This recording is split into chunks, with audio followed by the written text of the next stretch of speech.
အကယ်လို့မိတ်ဆွေတို့ကဒီပေါင်ချင်ဆက်ပွားကိန်းကနန်းကိုအရင် serious ဖြစ်တယ်တက်ကိုတက်ချိန်မှရမယ်တက်ချိန်လိုက်မှလည်းစိတ်ချမ်းသာမယ်ဆိုရင်အခုကျွန်တော်ပြောရမယ့်အချိန်6ချိန်ကိုရှောင်ပြီးတော့မှချိန်မယ်ဒီ6ချိန်ဟာဆိုရင်ကျွန်တော်တို့ရဲ့ပေါင်ချင်ဆက်ပွားကိန်းကနန်းကမမှန်နိုင်ဘူးပထမတစ်ချိန်ကအမျိုးသမီးတွေကယာဒီလာခါနီးအချိန်မှာကျွန်တော်တို့အမျိုးသမီးတွေယာဒီလာခါနီးအချိန်မှာဆိုရင်ခန္ဓာကိုယ်ရဲ့ဟော်မုန်းအပြောင်းအလဲကြောင့်မို့လို့ခန္ဓာကိုယ်ရဲ့ရေတက်ကိုထိန်ချန်ထားတယ်ဒီအချိန်မှာအပြင်ကနေကြည့်လိုက်ရင်လည်းလူကဖော်ဖော်ရရောင်လေးဖြစ်နေတယ်ပေါင်ချင်ဆက်ပွားကိန်းကနန်းကိုကြည့်လိုက်တဲ့အခါတက်ချိန်လိုက်တဲ့အခါမှာလည်းကျွန်တော်တို့ weight တက်လာတာကိုခံစားလိုက်မယ်ဒါပေမဲ့ဒါကခဏလေးပဲဒါလေးပြီးသွားတဲ့အခါကျရင်ကျွန်တော်တို့ပုံမှန်အနေထားပြန်ရောက်သွားမယ်ဒုတိယတစ်ချိန်ကကျွန်တော်တို့အစာစားပြီးတဲ့အခါမှာပေါင်ချင်ဆက်ပေါ်ကိုတက်ချိန်တာတေချာတာပေါ့အစာစားပြီးရင်ခန္ဓာကိုယ်ဝိတ်တက်လာမယ်ဥပမာဒါဒီရေဘူးနဲ့ပြောမယ်ဆိုရင်ဒီရေတလီတာကိုဆိုရင်ကျွန်တော်တို့အပြင်မှာဆိုရင်ဒါလည်းတကေကြီးလေးမှာပဲကျွန်တော်တို့ပိုက်ထဲထည့်လိုက်တဲ့အခါမှာဆိုရင်ဒါလည်းတကေကြီးလေးမှာပဲဒါပေမဲ့ဒါကကျွန်တော်တို့ရဲ့အစီမဟုတ်ဘူးအပိုက်ရဲ့အပြင်မှာရှိတာနဲ့ပိုက်ရဲ့အတွင်းမှာရှိတာနဲ့ပဲကွာတယ်နံပါတ်3အချိန်ကရှေ့ရက်မှာကျွန်တော်တို့ကာဗွန်ဟိုက်ဒရိတ်ပိုစားမိတဲ့အခါဒါမှမဟုတ်ရင်စားငံတဲ့အရာတာကိုပိုစားမိတဲ့အခါမှာနောက်တစ်ရက်ပေါင်ချင်ဆက်ပေါ်တက်ချိန်လိုက်တဲ့အခါမှာ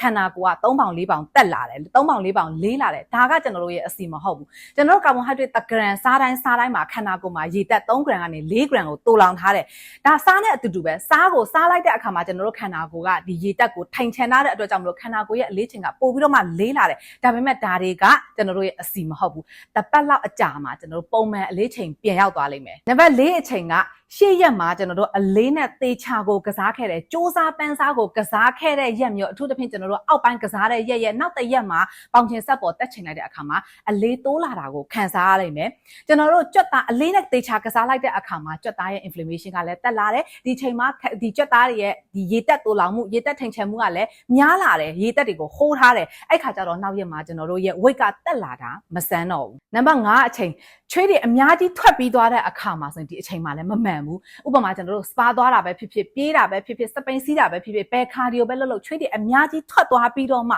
ပေါင်ချင်ဆက်ပေါ်ကိုတက်ချိန်လိုက်တဲ့အခါမှာကျွန်တော်တို့ရဲ့ခန္ဓာကိုယ်ရဲ့ weight ချိန်က2ပေါင်3ပေါင်လောက်ကျသွားတယ်ဒါကိုအရင်ပျော်နေတယ်ဒါပေမဲ့ဒါဒီဟာကျွန်တော်တို့ကျသွားတာအစီမဟုတ်ဘူးရေတက်တွေချွေးတွေထွက်သွားတာကျွန်တော်တို့ဒီကျသွားတာဘလောက်မြင်လဲဆိုရင်ပြန်တက်လာတာဘလောက်ပဲပြင်မြင်မယ်ဒီရေလေးတောက်လိုက်တာနဲ့ကျွန်တော်တို့ weight က walk နဲ့ဆိုရင်ပြန်တက်လာမယ်ဆိုတော့ဒါကကျွန်တော်တို့ကျသွားတဲ့အစီမဟုတ်ဘူးနောက်ဆုံးအချိန်ကအကယ်လို့မိတ်ဆွေတို့ကဒီရက်ပိုင်းမှာ stress တွေလည်းများတယ်နောက်ပြီးအိပ်ရေးလည်းမဝဘူးဆိုရင်ခန္ဓာကိုယ်ကရေတက်ကိုထိန်ချန်ထားတယ်ဒီအချိန်မှာပေါင်ချင်ဆက်ပေါ်တက်ချိန်လိုက်တဲ့အခါမှာလည်းခန္ဓာကိုယ်ရဲ့ဝိတ်ချိန်ကအနည်းငယ်တက်လာတာကိုခံစားရလိမ့်မယ်ဒါပေမဲ့ဒါတွေကလည်းအစီမဟုတ်ဘူးစိတ်မပူတဲ့အရာကိုမပူနဲ့ကိုယ်ခန္ဓာကိုယ်အကြောင်းကိုတေချာနားလည်ပြီးတော့မှဘယ်လိုပုံစံမျိုးနဲ့နေထိုင်စားတောက်မှကျန်းမာစွာအစီချလို့ရမလဲဆိုတာကိုတေချာနားလည်ချင်တယ်ဆိုရင်မေလ10ရက်နေ့မှာဖွင့်လှစ်မဲ့ကျွန်တော်ရဲ့ FLM Batch 4သင်တန်းကို join လို့ရတယ်ဒီ Batch 4ကနေရလာတဲ့သင်တန်းကြီးအားလုံးကိုငလင်ပေးအတွက်လူတန်းသွားမှာဖြစ်ပါတယ်